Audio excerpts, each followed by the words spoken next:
Fun করে আসি, একটা বন্ধু আসছে স্কুলে, এরপর 11-12 সব মিটিং হয়েছিল ছেড়ে আসতে হবে। ছেড়ে ভালো 3 বছর নষ্ট করলো নিজের পেছনে ঘুরে, দেখা যাক এবছর কী রেজাল্ট করে, তবে আশা করি হবে না বলছে, যা দেখছি।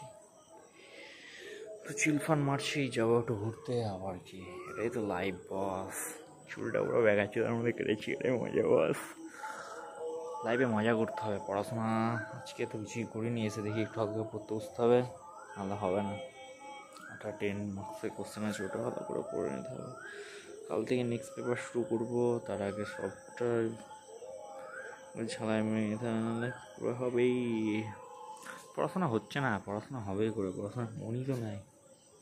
এবার পুরো ফান হয়ে যাবে, যা দেখছি। দুবার ভালো নম্বর হয়েছে মানে এবার 60, এটাই তো ফান। এই চেষ্টা করছি ভালো নম্বর করে। আমার দাড়িটা এমন হয়েছে না, আমার এখানে একটুখানি, এখানে নাই, আমার এখানে একটুখানি, সেটা ভাকুন্ডা চুলো লাগছে, মুখটা ওরা একা একা লাগছে। কী করবো, এই নিয়ে চলতে হবে, জীবনটা তো একটাই বস।